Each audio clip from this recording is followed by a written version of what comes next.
En el día de hoy, amigo oyente, vamos a hablar de la revolución más grande que tuvo lugar. Nos referimos a la conversión del apóstol Pablo. En los primeros 9 versículos del capítulo 3 de esta epístola a los Filipenses que estamos estudiando, encontramos que esto que le ocurrió a él fue algo realmente tremendo. Él había cambiado ya su sistema de contabilidad del pasado que tenía, como mencionamos en nuestro programa anterior.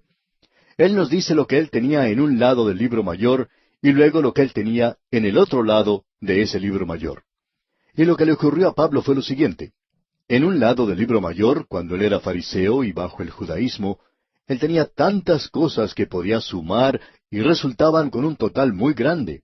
Era tanto lo que tenía que él pensaba que todas esas cosas lo exaltaban a él ante Dios. Todas esas cosas él había acreditado en el haber de su libro. Ahora, en el lado del debe del libro, había apuntado a alguien a quien él odiaba. Y ese era el Señor Jesucristo. Y él estaba tratando de eliminar a todos los seguidores del Señor Jesucristo. Como dijimos, eso lo había entrado en el lado del debe. Así que tenemos este libro mayor con su debe y con su haber. Cuando él se encontró con el Señor Jesucristo en el camino hacia Damasco, él cambió su sistema de contabilidad. Lo que antes se encontraba en el lado del debe, pasó ahora a formar parte del lado de haber. Lo que antes se encontraba en el haber, ahora debía pasar al debe. Y amigo oyente, eso es una revolución. Supongamos que un día yo regreso a mi casa de un largo viaje, y tengo que ir a un negocio a pagar las cuentas en las que han incurrido mi esposa y mi familia. Yo me acerco a ese lugar y le digo a la cajera que quiero pagar lo que debo, y le entrego un cheque para cubrir mi cuenta. Pero entonces la cajera me dice, «Señor, desde que usted se ha ido, hemos cambiado nuestro sistema de contabilidad. Lo que antes era un debe, ahora es un haber y viceversa. Y usted no nos debe nada a nosotros. Por el contrario, nosotros le debemos a usted». Amigo oyente, si la economía de nuestros países permitiera eso, yo llegaría a ser un millonario. Tendría que recibir en lugar de estar entregando todo el dinero. Eso provocaría tal reacción que usted podría hablar de lo que haría la inflación y el sistema monetario del mundo se vería verdaderamente sacudido. Por cierto que algo así lo haría cambiar y preocupar en gran manera, ¿no le parece? Pues bien, eso fue precisamente lo que le ocurrió a Pablo en el camino a Damasco. Y él nos va a contar acerca de eso ahora, y en primer lugar nos dirá lo que él tenía antes. Pero antes de que él nos diga eso, él dice, yo quiero hablar con ustedes, filipenses, y quiero decirles ciertas cosas. Él dice, por ejemplo, y en primer lugar, guardaos de los perros. Ahora no creo que él esté pensando en el cartero en ese instante. Yo no sé por qué los perros siempre odian al cartero, no importa quién sea él. Así es que esto podría ser considerado como una advertencia para el cartero. Guardaos de los perros. Pero eso no es realmente de lo que Pablo está hablando. ¿Qué es entonces lo que él quiere decir cuando dice perros? Creemos que podemos informarnos acerca de esto leyendo lo que dice allá el profeta Isaías en el capítulo 56. Allí Isaías está advirtiendo a la gente contra los falsos profetas de ese día, aquellos que intentaban hacer que la gente se sintiera bien cómoda todo el tiempo, en lugar de advertirles como deberían hacer. Ese es un gran peligro hoy porque en nuestra sociedad la comodidad es la última palabra. Algunos de nosotros cuando viajamos queremos descansar bien. Si nos toca viajar en automóvil, buscamos algún lugar, hotel o motel que sea cómodo. No nos gusta dormir al aire libre al lado del camino. Para algunos de nosotros sería imposible hacerlo físicamente. Así es que buscamos la comodidad y la mayoría de nosotros hacemos eso. Y como resultado, existe cierto peligro hoy en el ministerio al tratar de presentar ante los santos de la iglesia cosas que son buenas y cómodas. Cierto hombre, muy destacado en la iglesia, abandonó esa iglesia, porque decía que el pastor de esa iglesia nunca presentaba mensajes que fueran buenos y tranquilos. No le gustaba mensajes con advertencia. Más adelante se descubrió que este hombre no era muy honrado en cuanto a sus negocios. Por tanto, él no necesitaba mensajes que fueran buenos, sino que necesitaba mensajes de advertencia. Y opinamos que eso era lo que a él no le gustaba. Quizá él pensaba que el pastor sabía algo, como muchas veces pasa con los miembros de la audiencia, aunque el pastor no sepa nada en realidad, ya que la mayoría de los pastores no se dedican a predicar un sermón simplemente a una persona en particular, sino a toda la congregación. Opinamos que en el presente existe demasiadas personas que quieren estar cómodas cuando en realidad necesitan tener otra cosa. En cierta ocasión, un paciente fue a visitar a su médico y trató por todos los medios posibles de evadir lo que le molestaba. Y le dijo al médico que él conocía a otra persona que tenía el mismo problema que él y que se le había recetado cierta medicina y se había sanado. Su médico le examinó y luego le dijo, si usted necesita alguna medicina, yo se la daría. Pero no creo que usted necesite medicina. Usted tiene problemas mucho más grandes. Bueno, eso no es algo muy agradable de escuchar, ¿verdad? Pero el paciente le dio las gracias al médico. Y muchas veces el médico le respondió, yo le voy a decir siempre a usted la verdad, porque si yo lo hago de otra manera, entonces usted no va a tener ninguna confianza en mí. El paciente pues le dio las gracias al médico y salió porque siempre le gustaba a él escuchar la verdad. Y amigo oyente, ¿no le gusta a usted escuchar siempre la verdad? Pues bien, en los días del profeta Isaías, había muchos falsos profetas que no estaban advirtiendo a la gente como debían. Veamos ahora cómo los describe Isaías allá en el capítulo 56 de su libro, versículo 10. Dice Isaías, sus atalayas son ciegos, todos ellos ignorantes, todos ellos perros mudos, no pueden ladrar, soñolientos, echados, aman el dormir. El profeta Isaías llama a estos falsos profetas perros mudos. Podemos mencionar como ejemplo a los perros ovejeros. Estos cuidan a las ovejas, y si algún animal, un león o un oso, atacara al rebaño, ese perro debería correr al animal y ladrar de tal manera que sería de advertencia a los demás que se aproximaba a alguna clase de peligro. Pero nos damos cuenta aquí que estos falsos profetas estaban somnolientos, no estaban dando ninguna clase de advertencia. El profeta Isaías no era muy popular porque la gente le estaba diciendo a él, déjanos dormir. Y ese es el peligro que muchos de nuestros países enfrentan en la hora presente. Nosotros nos ponemos a dormir, amigo oyente, y eso no simplemente bajo las drogas y el alcohol, sino bajo la cobija de una sociedad de opulencia. Existen ciertas ideas de comodidad, de lograr algo sin hacer nada, de tomar las cosas con calma, de tener un día bueno. Esas son las cosas que estamos buscando en el presente, y lo que necesitamos es que alguien se ponga a ladrar un poco. Así es que Isaías llama a los profetas falsos perros mudos, el no decir lo que uno debiera decir como profeta de Dios, como un hombre de Dios. De modo que Pablo les dice a los filipenses, guardaos de los perros. Guardaos de estos hombres que están constantemente presentando las cosas cómodas y no están predicando la palabra de Dios como debieran. Luego Pablo continúa diciendo, guardaos de los malos obreros. Hay personas que son malos obreros, no son honrados, pero no vamos a entrar a tratar este tema en el día de hoy. Siguiendo adelante leemos, guardaos de los mutiladores del cuerpo. Aquí tenemos una advertencia contra el judaísmo, contra el legalismo, aquellas personas que estaban deseando poner a los creyentes bajo la ley, de modo que el apóstol dice, guardaos de los mutiladores del cuerpo. Y enseguida él dice, porque nosotros somos la circuncisión. Ahora, ¿qué es lo que quiere decir Pablo con esto? Bueno, creemos que él aclaró este punto muy bien allá en su epístola a los Gálatas, cuando al llegar al final de esta epístola él dice, porque en Cristo Jesús ni la circuncisión vale nada, ni la incircuncisión, sino una nueva creación.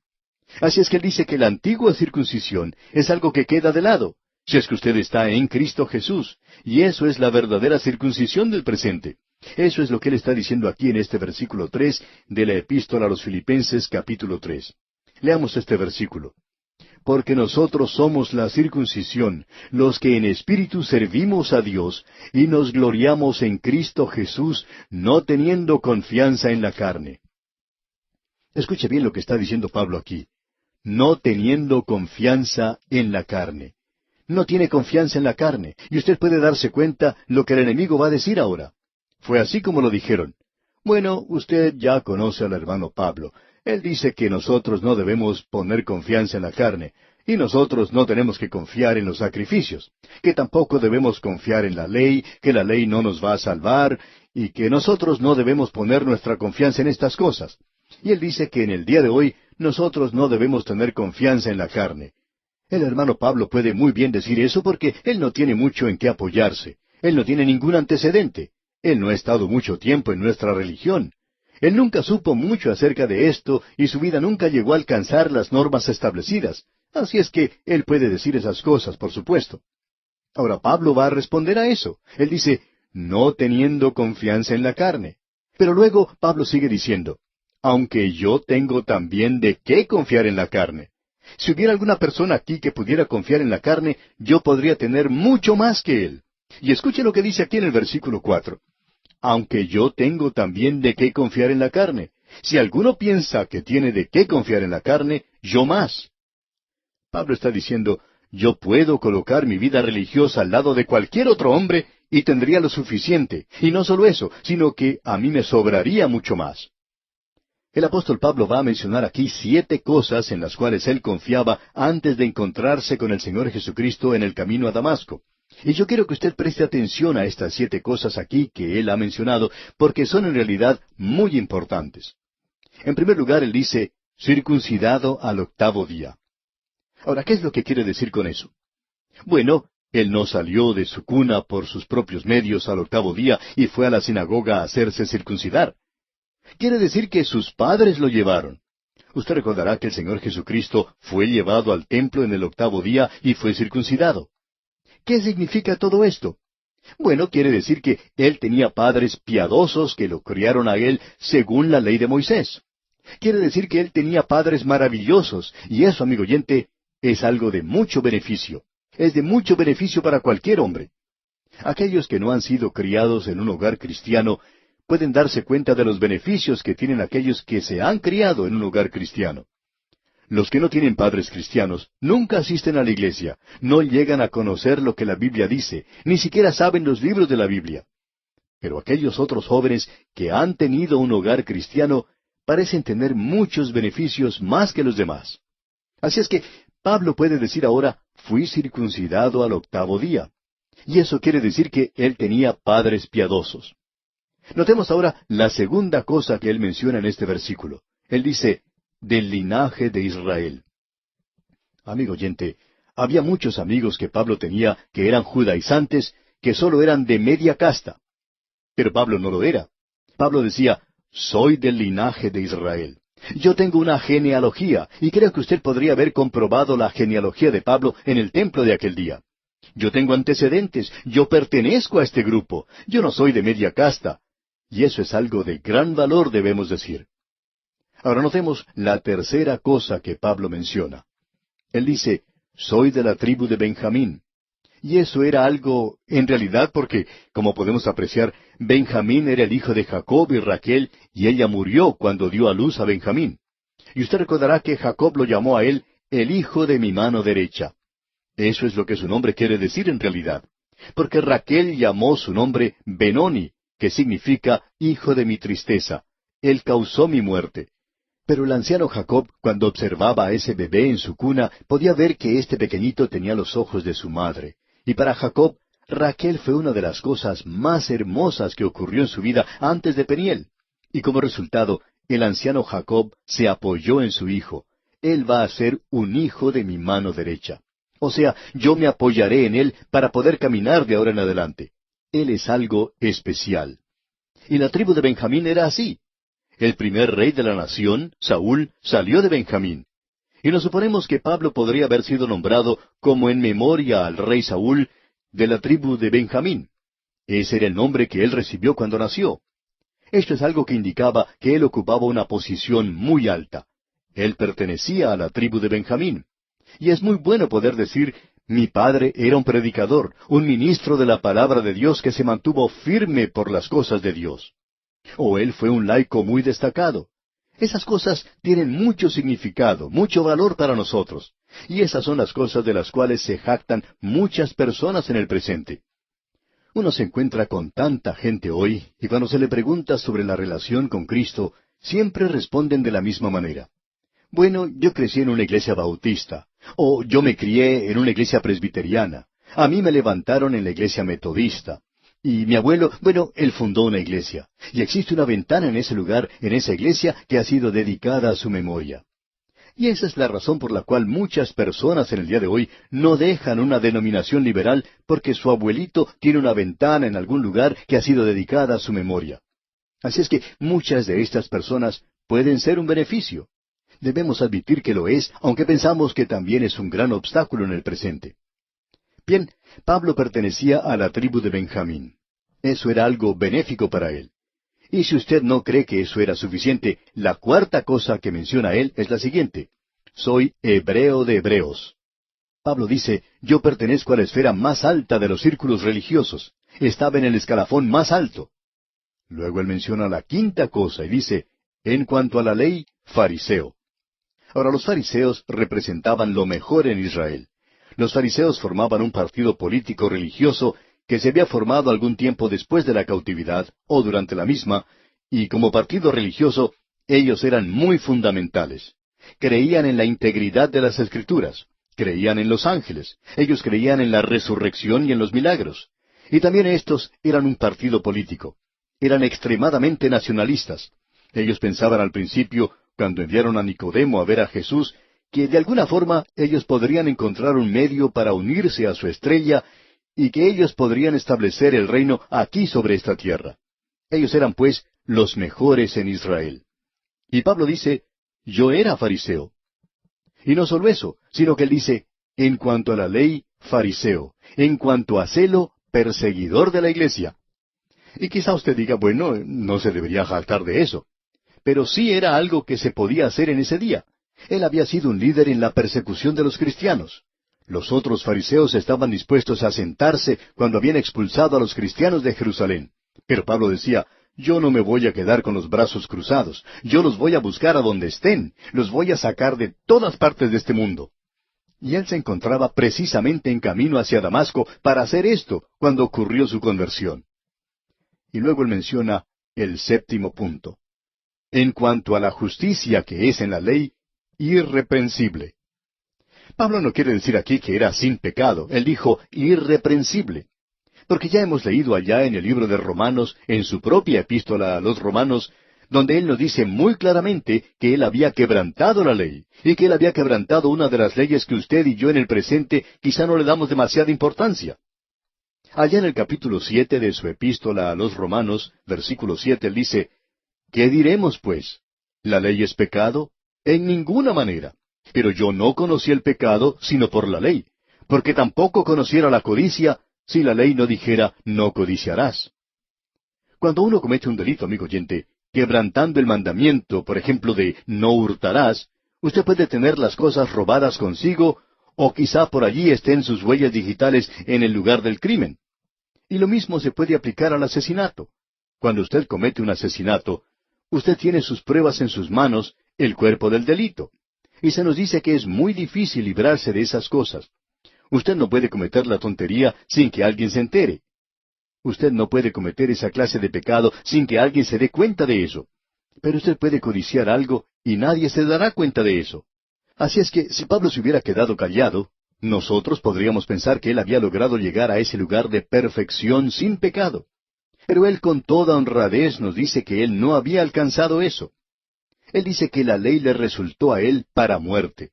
Y lo que él está diciendo aquí es que él trajo el sacrificio o la ofrenda correspondiente. Él presentó una ofrenda por el pecado. Estas son las cosas que Pablo tenía en el haber de su libro mayor. Y estas son las cosas en las cuales multitudes de personas en el presente están confiando en nuestras iglesias, en el ser miembros de alguna iglesia. Pablo tenía todo eso. Él tenía todo eso y nos dice que eso no lo salvó a él, ni tampoco le satisfizo. Y en el día de hoy hay multitudes que se están apoyando en cosas como estas. En nuestro próximo programa, Dios mediante, veremos lo que le ocurrió en realidad al apóstol Pablo. Mientras tanto, le sugerimos leer el resto de este muy interesante capítulo 3 de la Epístola a los Filipenses, y de esta forma estar preparado para sacar el mayor provecho posible de este estudio bíblico. En este día, amigo oyente, llegamos una vez más a este maravilloso tercer capítulo de la Epístola del apóstol San Pablo a los Filipenses. Vamos a comenzar nuestra lectura en el versículo 7. En nuestro programa anterior vimos que Pablo mencionaba para nosotros las cosas en las cuales él podía confiar y en las cuales él confiaba cuando tenía puesta su confianza en la carne.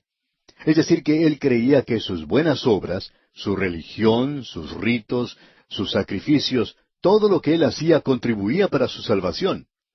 Pero luego él se dio cuenta cuando se encontró con el Señor Jesucristo en el camino a Damasco, que algo ocurrió en su vida. ¿Y qué fue lo que ocurrió? Tuvo lugar una verdadera revolución. Escuche lo que él dice aquí en el versículo 7 de este capítulo 3 de su epístola a los Filipenses que estamos estudiando. Pero cuantas cosas eran para mi ganancia, las he estimado como pérdida por amor de Cristo.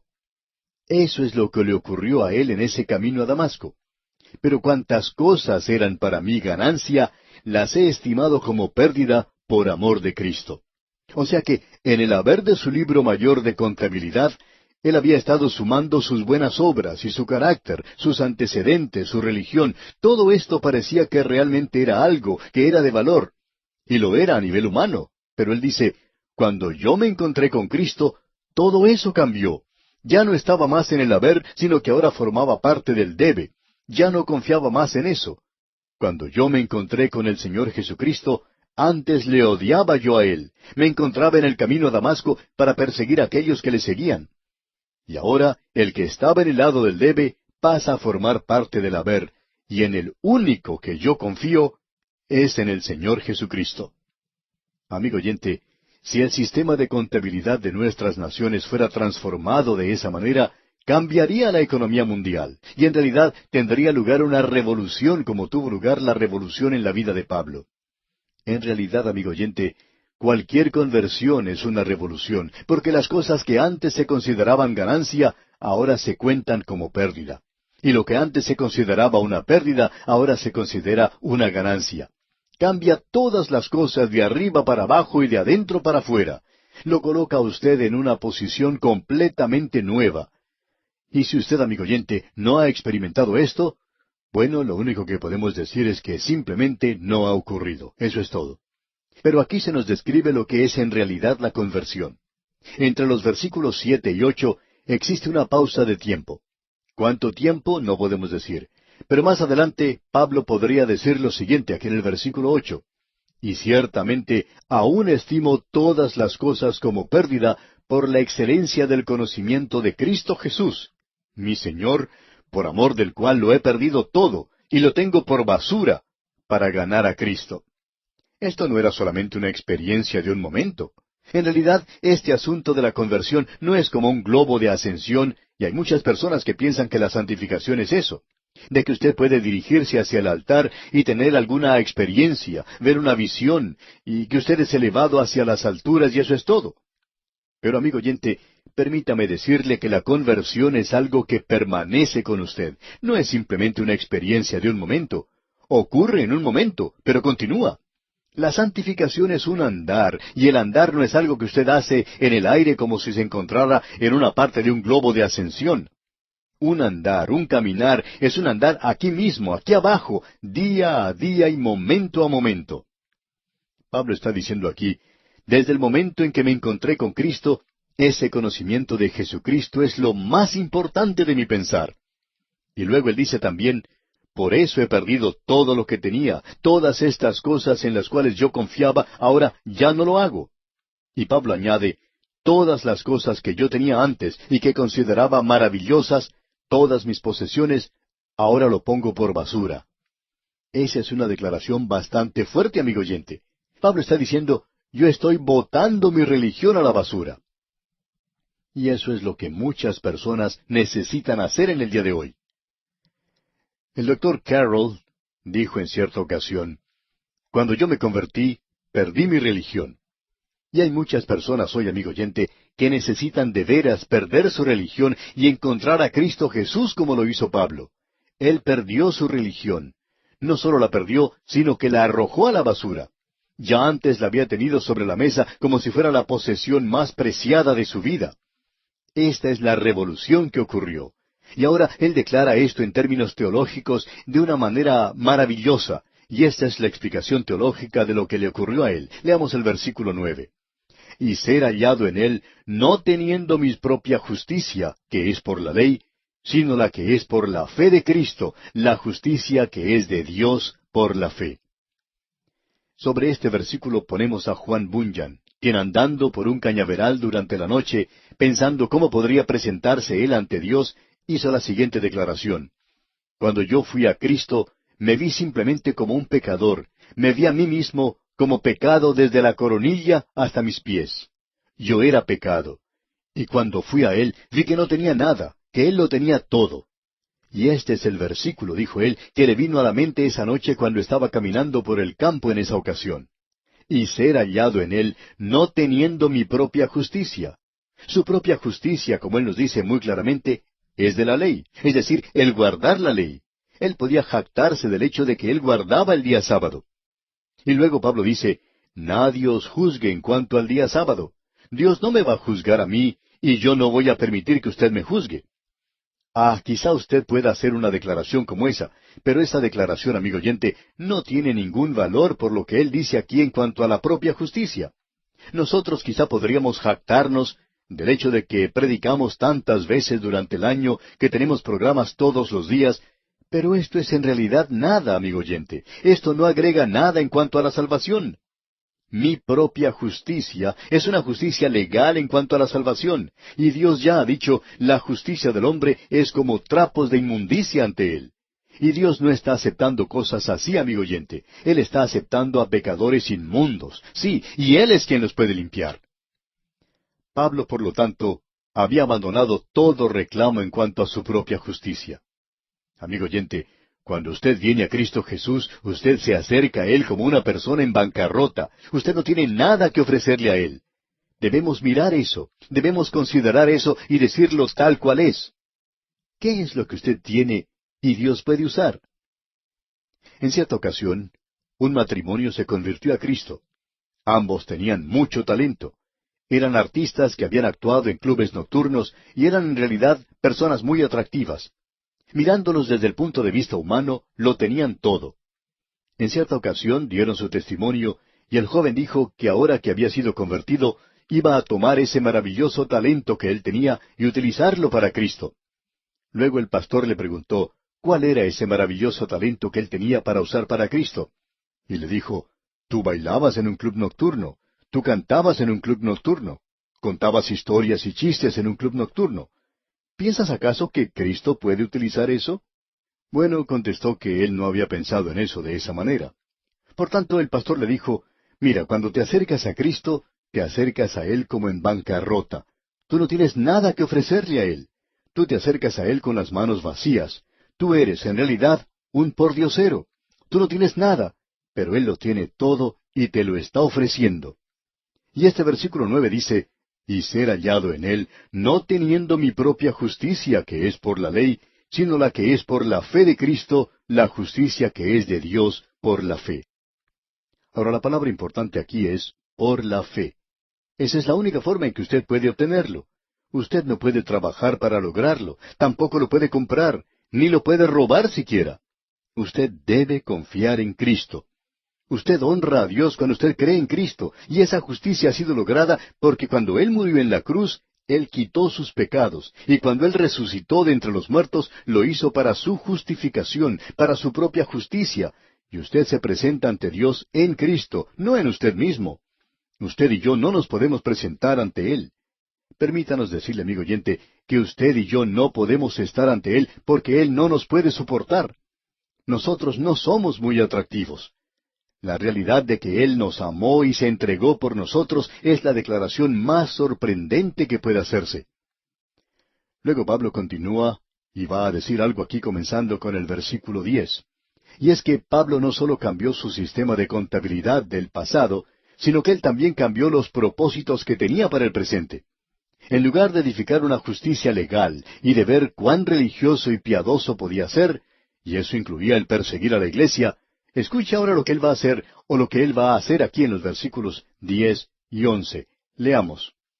A fin de conocerle y el poder de su resurrección y la participación de sus padecimientos, llegando a ser semejante a él en su muerte, si en alguna manera llegase a la resurrección de entre los muertos.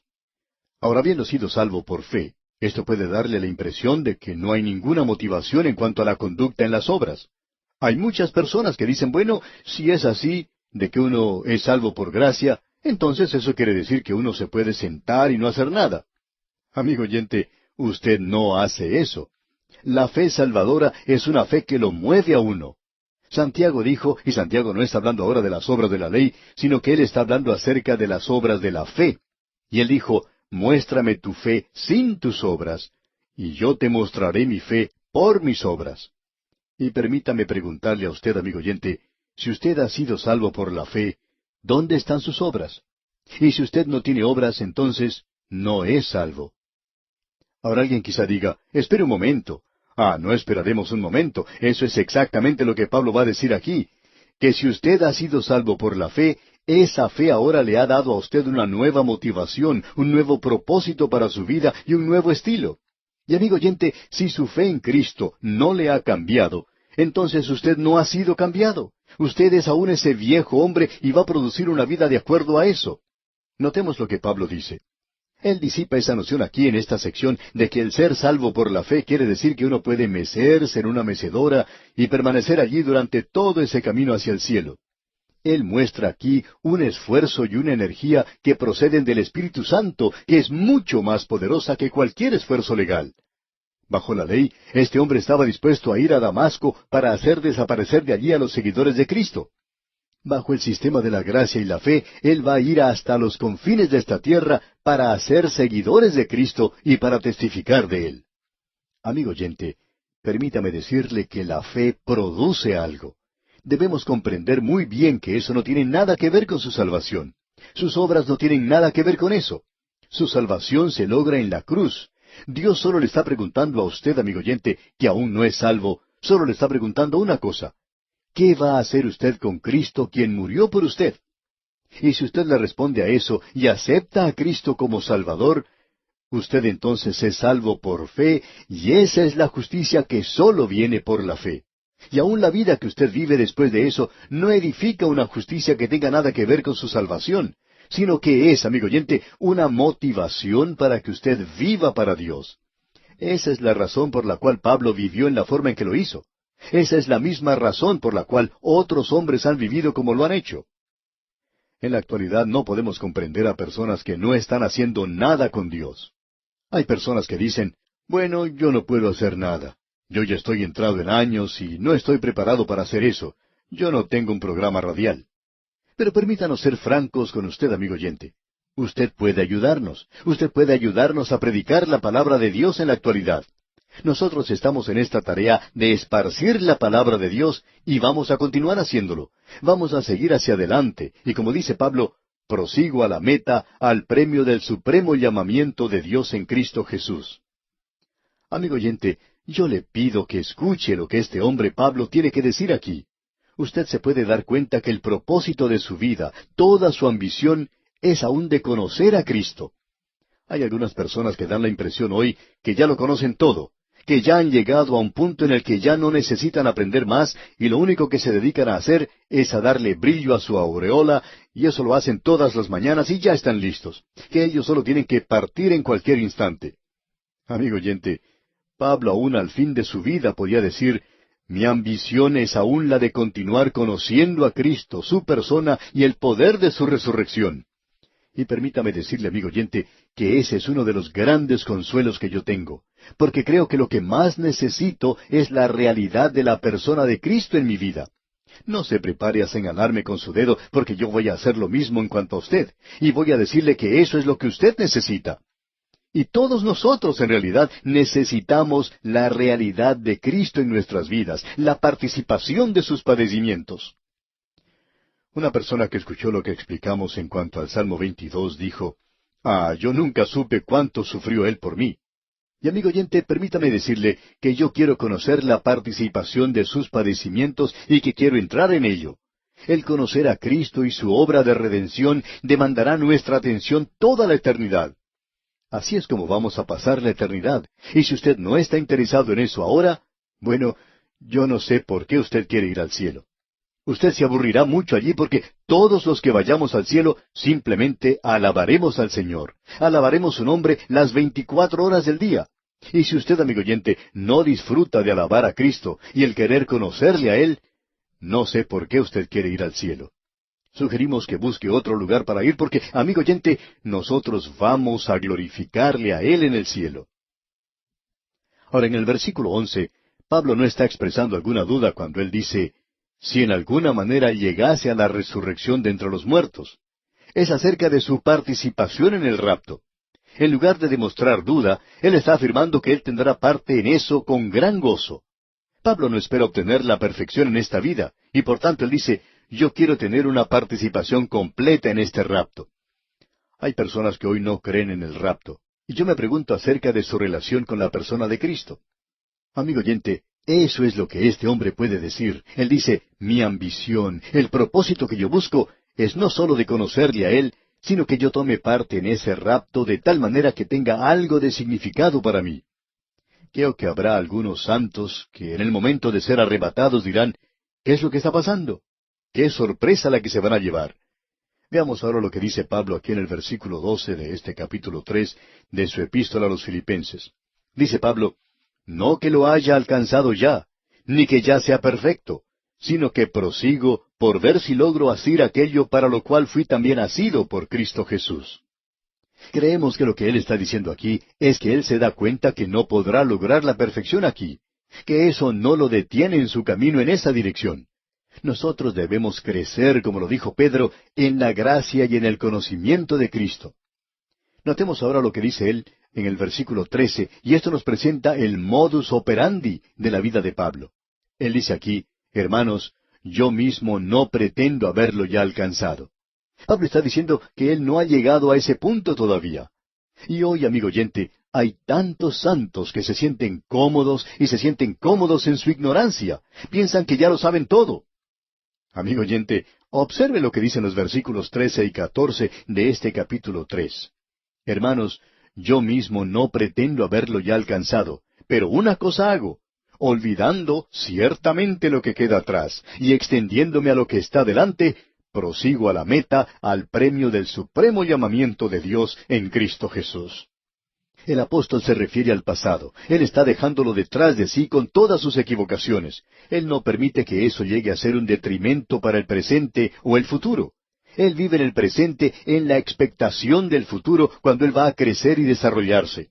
Alguien ha dicho que hoy es el mañana por el cual usted se estaba preocupando ayer.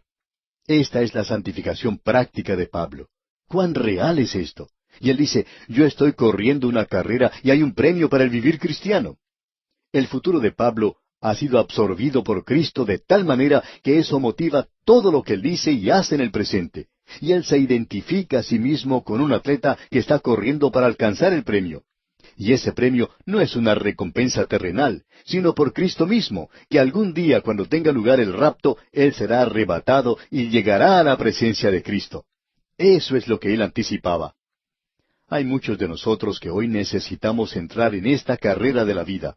Creemos que hay muchos creyentes en la actualidad que son como esa historia que hemos escuchado acerca de una jovencita que se encontraba en una fiesta en la cual estaban jugando para ver quién era el que podía hacer la cara más cómica.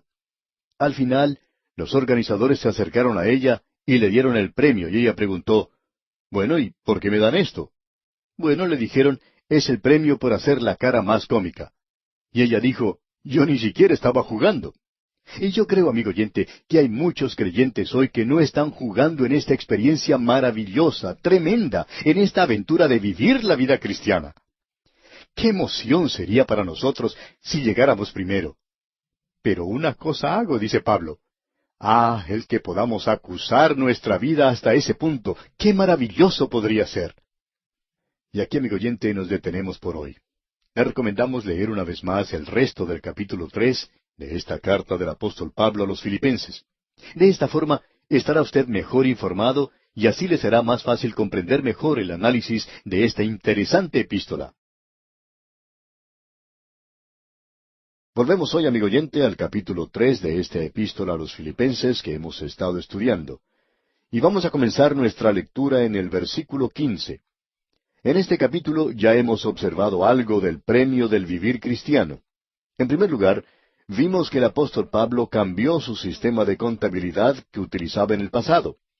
Antes, él había sido muy religioso, agregando en su columna del haber muchas cosas buenas que eran religiosas y piadosas, y que eran muy impresionantes en cuanto a lo que el mundo considera de valor en la actualidad.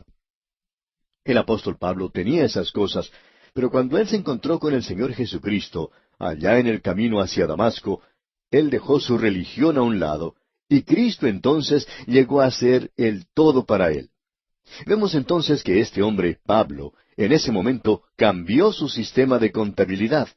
Lo que antes él había considerado ganancia, lo consideraba ahora pérdida, y lo que antes era para él pérdida, lo consideraba ahora ganancia. Es decir, que ocurre aquí un tremendo cambio. Luego vemos en los versículos 10 al 19 que Pablo ha cambiado el propósito para el presente. Eso nos muestra que ahora él ha cambiado, y lo que ahora es, en sus propias palabras, prosigo a la meta, al premio del supremo llamamiento de Dios en Cristo Jesús. Él se encuentra corriendo una carrera. Ese es el cuadro que tenemos aquí. Y el premio para el vivir cristiano es en realidad el Señor Jesucristo mismo. El futuro de Pablo es absorbido de tal manera por Cristo que eso le motiva en todo lo que hace y dice en el presente. Él se presenta a sí mismo como si fuera un atleta en una carrera para obtener un premio. Usted debe recordar que aparentemente Pablo presenció los Juegos Olímpicos. En la ciudad de Éfeso existía un gran anfiteatro en el cual se podía sentar unas 100,000 personas, y los Juegos Olímpicos tenían lugar en ese estadio. Y Pablo estuvo en esa ciudad por 3 años. Es muy difícil, pues, creer que él no hubiera presenciado esos juegos. Él utiliza muchos ejemplos tomados de esos eventos atléticos, y aquí él se identifica a sí mismo como si fuera un atleta en una carrera, corriendo y corriendo por un premio. Debemos aclarar aquí que nosotros no corremos para lograr la salvación. Eso lo hace Cristo. Él nos da la salvación. O lo tenemos o no lo tenemos. O nosotros confiamos en Él o no confiamos en Él. De la única manera en que usted, amigo oyente, puede tener salvación en el día de hoy es por medio de la fe, porque la salvación es un don, un regalo, y esa es la forma en que usted recibe un don, un regalo. Eso es lo que sucede cuando uno tiene un cumpleaños. Cuando llega ese día, sus amigos, sus vecinos y parientes, sus compañeros de trabajo, le dan a usted algún regalo. Cuando ellos le ofrecen a usted un regalo, usted cree que se lo están dando, y por tanto lo toma y eso es todo. Uno acepta el regalo y da las gracias por ello. Uno no tiene que hacer nada para merecerlo, ganárselo, o no tiene que trabajar para lograrlo. Es simplemente un regalo. Ahora, el don o regalo de Dios es vida eterna en Cristo Jesús, y eso es Cristo mismo. Y usted, amigo oyente, o lo acepta a Él, o lo rechaza. Esa es la salvación, el aceptar a Cristo, y usted solo la puede obtener por fe. Quiere decir, el creer lo que Dios dice. Cuando uno tiene un cumpleaños, usted le cree a sus amigos. Ellos le dicen, oye, tenemos un regalo para ti. Y le entregan un paquete y usted lo toma. Usted cree en ellos. Usted no cruza sus brazos y dice, bueno, yo no estoy seguro que ustedes me lo quieran dar. No estoy seguro que ustedes quieran hacer eso. Usted y yo, amigo oyente, no sabemos en realidad lo bueno que es Dios. Para Pablo, después de haber recibido la vida eterna, Cristo se convierte en todo para él, y él se encuentra en una carrera y en una carrera para poder ganar a Cristo. ¿De qué manera? Bueno, algún día Él va a estar delante de nosotros y Pablo no desea ser avergonzado en su presencia. Juan nos dice que es posible ser avergonzado cuando Él aparezca. Y pensamos que hay muchos creyentes en la actualidad que siempre están hablando de esto. Ah, si el Señor Jesucristo viniera. Si ellos supieran realmente lo que significa eso para ellos, cuando Él en realidad venga, quizá a ellos les gustaría que Cristo postergara un poco esto. Porque, amigo oyente, si usted cree que va a vivir una vida descuidada como creyente y que no tiene que rendir cuentas por eso, usted está equivocado. Usted es un hijo, sí, por supuesto que lo es, pero es un hijo desobediente. Cuando nace un bebé en nuestra familia y consideramos a ese pequeñito tan hermoso, uno no piensa en disciplinarle. Pero cuando ese niño crece y comienza a desobedecer, entonces uno encuentra que tiene que disciplinarle. No pasa mucho tiempo sin que ese niño demuestre su naturaleza pecaminosa, y hay veces que necesita ser disciplinado.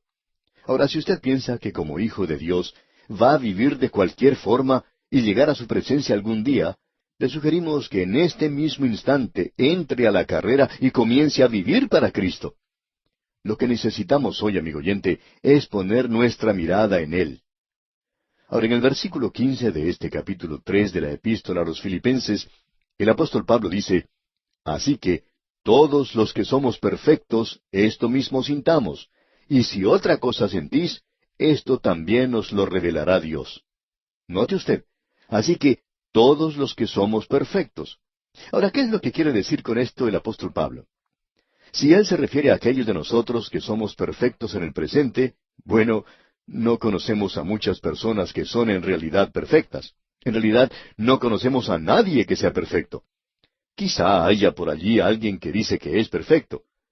Cierto hombre dijo que él había alcanzado la santificación completa. Pero no pudimos ni siquiera lograr que su esposa estuviera de acuerdo.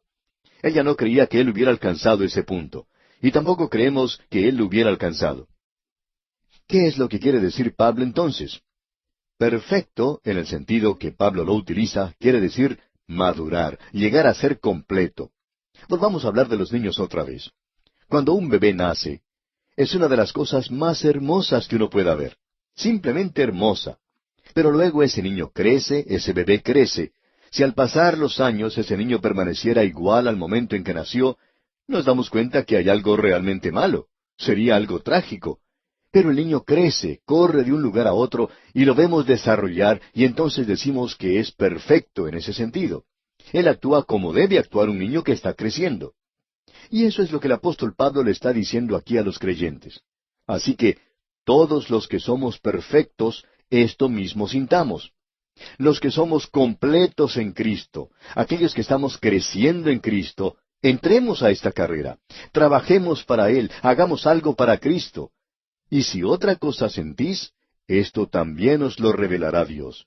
Si usted tiene alguna otra idea, quizá Dios tiene algo diferente para hacer por usted, y Él le demostrará eso.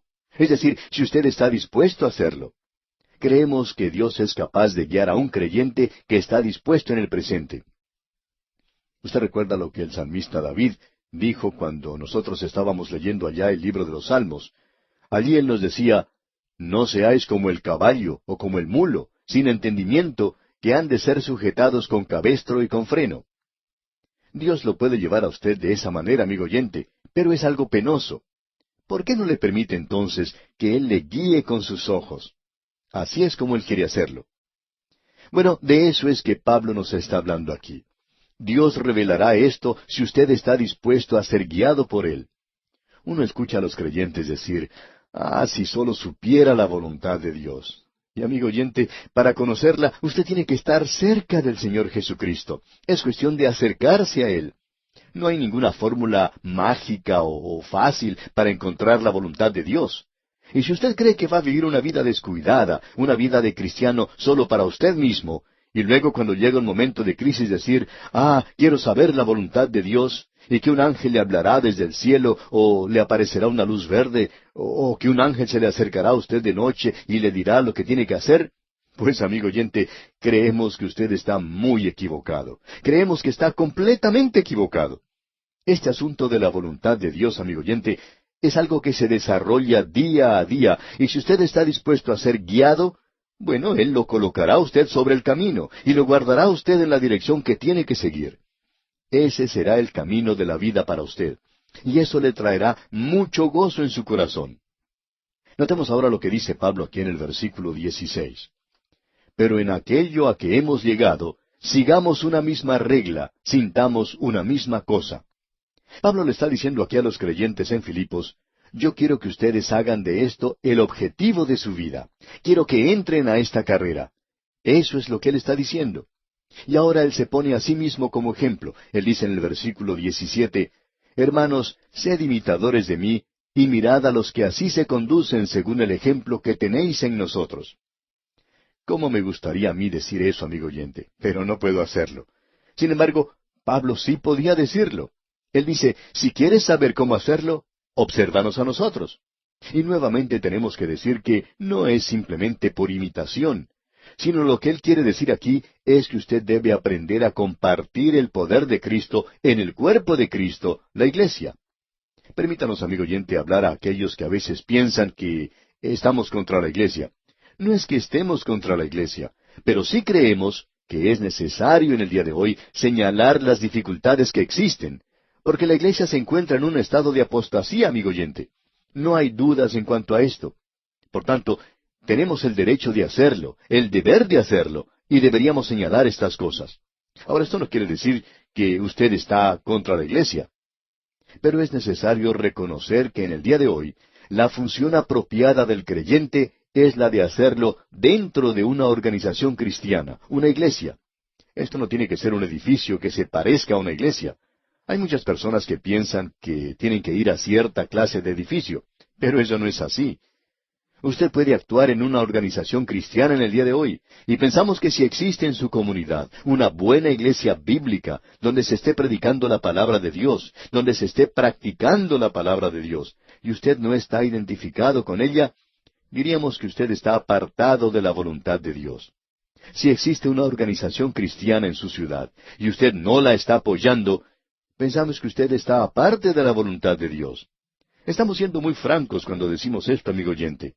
Creemos que eso es exactamente lo que Pablo quiere decir aquí, y sabemos que eso es lo que dice en otros lugares también.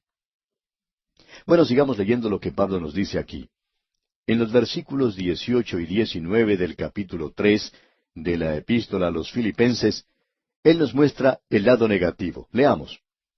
Porque por ahí andan muchos, de los cuales os dije muchas veces, y aún ahora lo digo llorando, que son enemigos de la cruz de Cristo, el fin de los cuales será perdición, cuyo Dios es el vientre y cuya gloria es su vergüenza, que sólo piensan en lo terrenal. Creemos que eso es probablemente la condenación más severa que usted puede encontrar en cuanto a aquellos que profesan ser creyentes aquí. El apóstol Pablo está diciendo aquí que hay algunos que profesan a Cristo. Sin embargo, contradicen todo esto por la forma de vivir que tienen. Él dice aquí que su Dios es el vientre. Eso es algo terrible. En realidad se está refiriendo a sus apetitos. Existen el día de hoy creyentes que tienen un gran apetito por el dinero, y esta gente hace cualquier cosa para poder obtenerlo. Hay otros que hoy tienen el sexo como su Dios. Aún hay otras personas que codician. Eso explica mucho acerca de las críticas que existe en el presente, las contiendas y la vanagloria.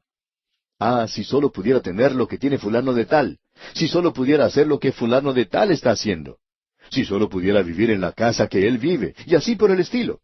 Eso es lo que ocurre en el día de hoy, amigo oyente. Hay muchos creyentes en la actualidad que tienen sus corazones y sus mentes puestas en las cosas terrenales. Lo que Pablo está diciendo en realidad aquí es que si usted ha confiado en Cristo, si usted ha tenido esa revolución, la misma revolución que tuvo lugar en Pablo en el camino hacia Damasco, y donde Cristo es ahora lo que absorbe todo su pensar y su tiempo y su talento, entonces él dice, eso se va a demostrar en su vida. El apóstol Santiago lo dice de la siguiente manera, escuche usted. Así también la fe, si no tiene obras, es muerta en sí misma. Pero alguno dirá, tú tienes fe y yo tengo obras. Muéstrame tu fe sin tus obras y yo te mostraré mi fe por mis obras. Es decir, amigo oyente, que si usted no tiene ninguna obra, usted no va a llegar a convencer a su prójimo. Dios conoce su corazón, yo no lo conozco, y su prójimo tampoco lo conoce, pero por cierto que puede conocer sus obras. Calvino lo dijo de esta manera, la fe sola salva, pero la fe que salva no está sola. Pablo está diciendo, cuyo Dios es el vientre. Esa es una declaración verdaderamente terrible.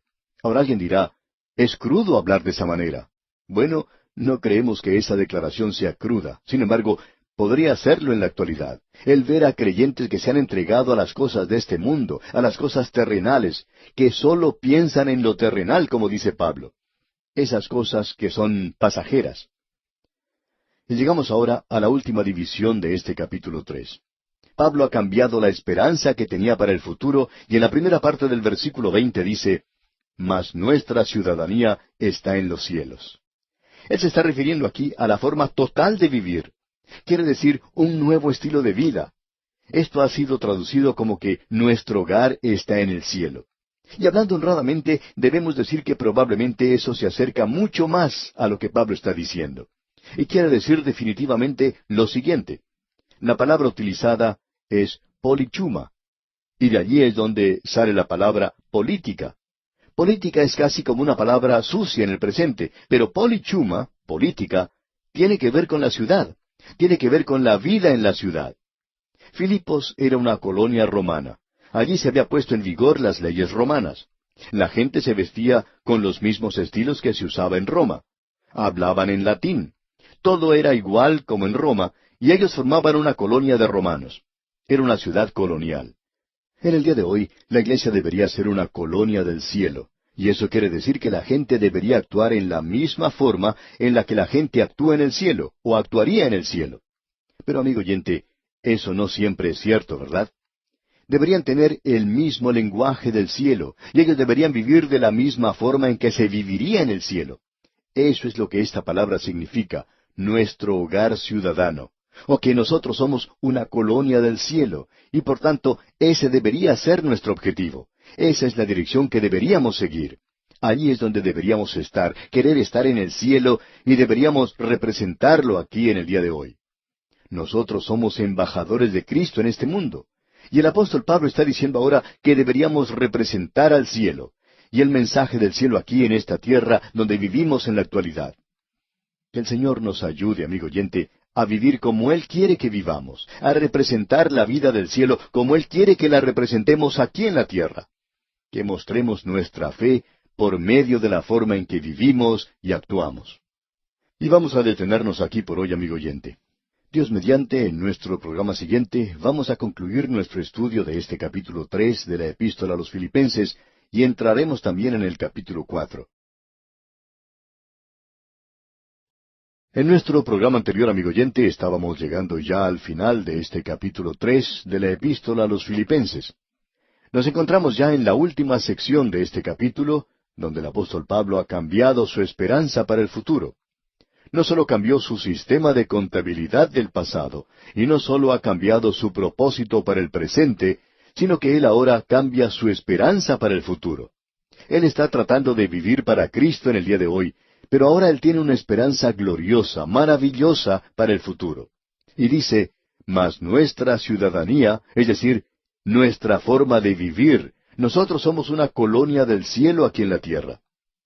El doctor Herbert Biba sabía decir lo siguiente: todo el camino al cielo es cielo. Por tanto, amigo oyente, el Hijo de Dios en el día de hoy debe experimentar el gozo del Señor, la paz de Dios y el amor de Dios.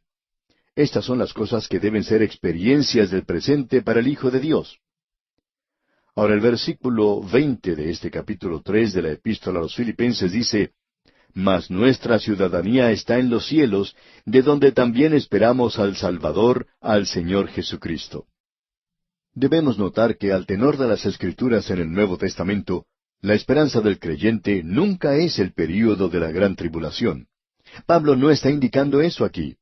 Y él menciona esto con tal nota de gozo y una alabanza a Dios, de donde también esperamos al Salvador, al Señor Jesucristo. Y Pablo no está diciendo aquí, después que usted haya pasado a través del período de la gran tribulación. El período de la gran tribulación es una época de juicio, y la iglesia ha sido librada de juicio, y no pasará a través de eso, como tampoco tuvo que pasar Enoc por el diluvio. Alguien dijo, bueno, Dios puede cuidarlo a uno en eso. Sí, Dios cuidó a Noé en el diluvio en un barco, pero Él sacó a Enoc de este mundo. Habrá dos grupos de personas que serán suyas durante ese período de la gran tribulación. Uno será tomado, como lo dice a la iglesia de Filadelfia, y otro grupo será formado por aquellos que pasarán a través de la tribulación. Habrá una gran compañía de gentiles y 144,000 de Israel. Ahora, si usted no cree que eso no es Israel y la iglesia, entonces permítanos preguntarle, amigo oyente, ¿a cuál tribu pertenece usted? Porque no solo se le llama a Israel, sino que también se menciona a cada tribu por nombre y cuántos hay en cada una de ellas. Es mejor que usted se entere de cuál es la tribu a la cual usted pertenece, si está planeando pasar a través de ese período de la gran tribulación, porque todos ellos serán sellados. Así es que es necesario que usted sepa a cuál tribu pertenece usted. Se está haciendo cada vez más absurdo el tratar de mantener hoy esa posición de que la iglesia va a pasar a través del período de la gran tribulación. Hay quienes dicen, No hay ningún versículo en las Escrituras que diga que la iglesia no va a pasar a través de la gran tribulación. Debemos decir aquí que no hay ningún versículo en las Escrituras que tenga nada que decir acerca de que la iglesia no va a hacer otras cosas. Pero estamos seguros, amigo oyente, que la iglesia las hará. Estamos seguros que todos vamos a tener una posición, un trabajo que hacer durante la eternidad, pero el Señor no menciona detalles de eso. Hay muchas cosas sobre las cuales las Escrituras permanecen en silencio, pero las Escrituras nos aclaran que la iglesia tiene una esperanza gloriosa, maravillosa para el futuro, y que la distancia que nos separa de este instante hasta el momento del rapto de la iglesia es infinitesimal. Y esto no quiere decir que Cristo vendrá mañana, porque Pablo también tenía esa esperanza. Aparentemente él pensaba que aún durante su vida el Señor vendría, y no podemos encontrar en ningún lugar en la Escritura donde Pablo esperaba pasar por el período de la gran tribulación. Él estaba pasando por momentos de mucha dificultad, amigo oyente. Sin embargo, él nunca interpretó eso como el período de la gran tribulación. Hay algunas personas que piensan que la gran tribulación es probablemente una gran tormenta, que es probablemente un viento muy fuerte de más de 80 kilómetros por hora que pasará sobre toda la tierra. Amigo oyente, escuche bien. La gran tribulación es algo terrible más allá de lo que nosotros podemos describir. Es tan terrible que en el libro de Apocalipsis se describe en términos muy claros, y usted no puede diluir lo que allí se dice de ninguna manera. En este versículo 20 del capítulo 3 de la Epístola a los Filipenses se nota cierta alegría, y esta expresión placentera y de esperanza que notamos aquí nos deja bien claro, nos aclara que la iglesia no va a pasar a través de la gran tribulación. Este versículo 20 dice, y leamos otra vez, mas nuestra ciudadanía está en los cielos, de donde también esperamos al Salvador, al Señor Jesucristo. En ninguna parte se dice que la iglesia tendrá que pasar por ese período de la gran tribulación. Notemos lo que él dice ahora, el cual transformará el cuerpo de la humillación nuestra. Quizá podríamos cambiar esa palabra humillación por corrupción. Usted y yo tenemos un cuerpo que es corruptible. Tendría que ser puesto a un lado uno de estos días cuando usted y yo salgamos porque está sujeto a la corrupción. El Señor Jesucristo va a cambiar nuestros cuerpos corruptibles. Y esa es una grandiosa esperanza, amigo oyente. Maravillosa. Me gustaría cambiar el mío ahora mismo. ¿Por qué? Bueno, leamos la segunda parte del versículo 21. Para que sea semejante al cuerpo de la gloria suya, por el poder con el cual puede también sujetar a sí mismo todas las cosas. Un cuerpo de humillación es un cuerpo de corrupción, y nosotros seremos cambiados a un cuerpo semejante al cuerpo de la gloria suya. Será un cuerpo como el que el Señor Jesucristo tenía después de su resurrección. Pablo nos habla de esto allá en su primera epístola a los Corintios, capítulo 15, versículos 51 al 54, donde dice, escuche usted, He aquí os digo un misterio, no todos dormiremos, pero todos seremos transformados, en un momento, en un abrir y cerrar de ojos, a la final trompeta, porque se tocará la trompeta, y los muertos serán resucitados incorruptibles, y nosotros seremos transformados. Porque es necesario que esto corruptible se vista de incorruptible, y esto mortal se vista de inmortalidad. Y cuando esto corruptible se haya vestido de incorrupción, y esto mortal se haya vestido de inmortalidad, entonces se cumplirá la palabra que está escrita, sorbida es la muerte en victoria. La idea que aquí se destaca es que será algo que sucede de pronto, de repente, y que tendrá lugar al final de la trompeta, porque se tocará esa trompeta. Hay aquellos que se imaginan que uno de los ángeles del Apocalipsis, la séptima trompeta, es la trompeta que se hace sonar aquí. Pero ¿de dónde sacan la idea de que es la trompeta tocada por el séptimo ángel, cuando en realidad aquel que hace tocar esa trompeta no se indica aquí? ¿Y sabe por qué, amigo oyente? Porque no es una trompeta en el sentido que usted y yo pensamos de alguien tocando la trompeta, si eso es lo que usted piensa. Eso se menciona en Apocalipsis porque allí se está tratando con Israel. Israel salió a la marcha en el desierto haciendo tocar trompetas. 2 trompetas de plata se utilizaron para hacerlos comenzar esa marcha en el desierto. Ellos estaban acostumbrados a las trompetas, nosotros no. Ahora alguien quizá diga, bueno, dice en la Biblia, porque el Señor mismo, con voz de mando, con voz de arcángel y con trompeta de Dios, descenderá del cielo. Bueno, ¿cuál es esa trompeta de Dios? Si alguien se la ha dado a Gabriel, Gabriel va a tocar la trompeta. ¡Qué tontería! Gabriel ni siquiera tiene una trompeta, y si la tiene, no creemos que pueda tocarla. Él no está tocando una trompeta. Lo que quiere decir aquí, porque el Señor mismo, con voz de mando, con voz de arcángel. ¿Y significa eso que un arcángel está con él? No, amigo oyente. Es su voz, la voz del Señor mismo. Es como la voz de un arcángel. Nos habla de la dignidad, de la majestad de ese llamado de él. Ahora la trompeta, ¿qué podemos decir acerca de eso? Bueno, esa es su voz. Eso nos habla de lo penetrante que será y lo terrible que también será. Ahora alguien quizá diga, ¿está usted seguro de eso? Ah, sí, amigo oyente. Allá en Apocalipsis capítulo 1, versículo 10, Juan dice, Yo estaba en el Espíritu en el día del Señor, y oí detrás de mí una gran voz como de trompeta. Bueno, ¿quién tiene una voz como esa? Juan dice, y me volví para ver. ¿Y quién piensa usted que era?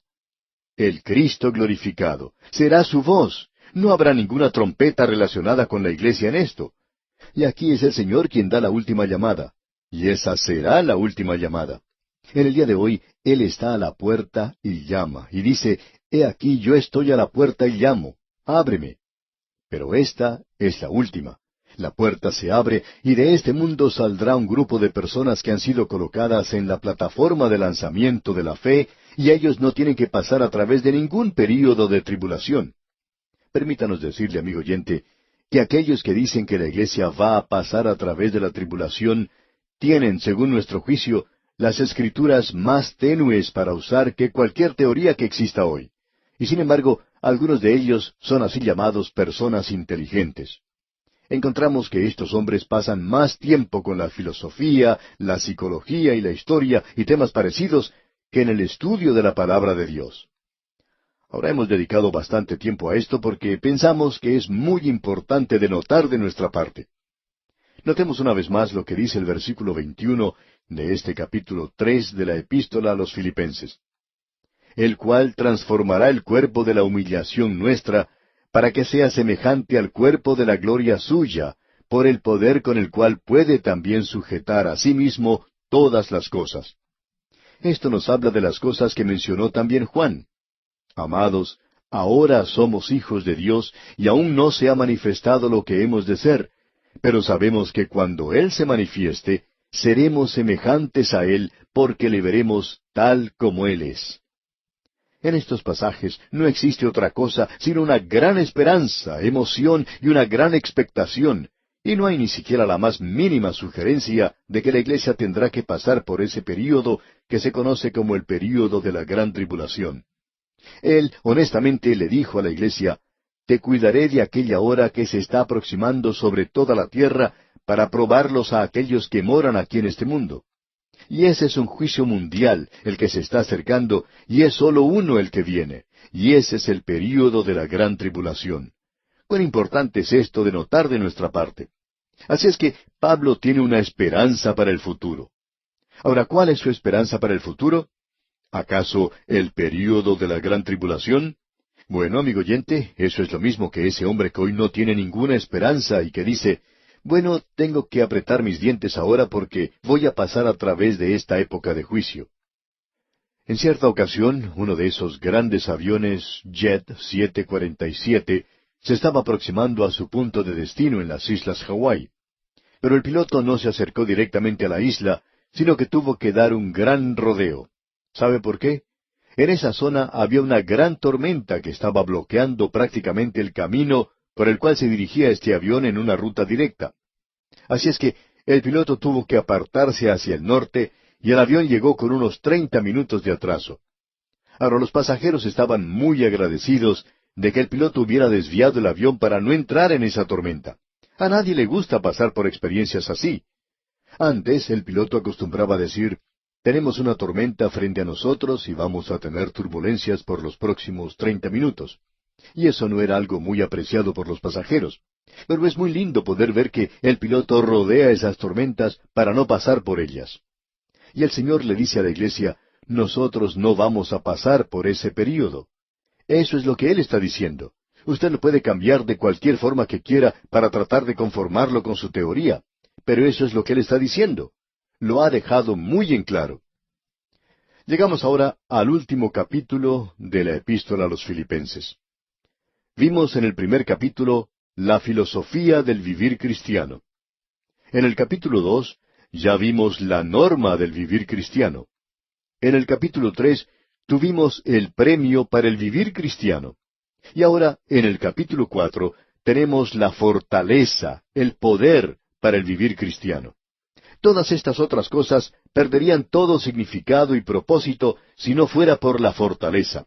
Por ejemplo, una filosofía para la vida no es buena, a no ser que haya poder y fuerza para realizarlo. Una norma no es buena, a no ser que haya poder para tener esa norma en nuestras propias vidas. Y el premio tampoco es bueno, si usted no puede alcanzarlo y usted no puede llegar a su objetivo. Por tanto, el poder, la fortaleza, es de suma importancia. Así es que una de las razones por las cuales el Espíritu de Dios no le permitió a Pablo que finalizara estas epístolas tan pronto como él aparentemente quería hacerlo, fue porque quería hacernos saber a nosotros hoy que existe un poder, una fortaleza para el vivir cristiano, y es por eso que él dijo, todo lo puedo en Cristo que me fortalece. Vamos a analizar detenidamente este capítulo porque es muy importante. Notemos en primer lugar las divisiones que hemos hecho en este capítulo. En los primeros 4 versículos tenemos la fuente del poder, y eso es gozo, como veremos. Luego tenemos en segundo lugar el secreto del poder, y es la oración. Luego veremos el santuario del poder, y es la contemplación de Cristo. En los versículos 10 al 23 tendremos la satisfacción del poder. La satisfacción del poder es en Cristo, y por tanto, allí está la verdadera fortaleza para el vivir cristiano. Veamos en primer lugar la fuente del poder, que es el gozo. Escuche lo que dice Pablo aquí en el versículo 1 de este capítulo 4. Así que, hermanos míos, amados y deseados, gozo y corona mía, estad así firmes en el Señor, amados. Fíjese usted, estos creyentes iban a estar en la presencia de Cristo algún día, y él esperaba recibir una corona por haber ganado almas, por haber ganado a estas gentes para el Señor, y ellos eran su gozo aquí en esta tierra. Ahora él les dice a ellos, estad así firmes en el Señor, amados. Esto es algo muy importante para el presente, esta estabilidad. La fe cristiana producirá estabilidad en la vida. Ahora dice en el versículo 2, ruego a Evodia y a Síntique que sean de un mismo sentir en el Señor. Y regresamos una vez más a esta pequeña infección que ha existido en la iglesia. No era mucho, en realidad no había causado demasiado problema, pero no es algo bueno tener esto en la iglesia, porque se forman camarillas, un grupo que no trabaja con otro grupo. Así es que Pablo dice, ruego a Evodia y a Síntique. Esas mujeres no se estaban dirigiendo la palabra, y es por eso que dice, quiero que estas 2 damas sean de un mismo sentir en el Señor. No que una fuera un duplicado de la otra, sino que tengan el mismo sentir del Señor. Y si nosotros estamos juntos en el Señor, como ya hemos visto anteriormente, entonces estamos unidos. Puede que tengamos diferencia de opinión sobre varias cosas, pero eso no separa a aquellos que están en el Señor.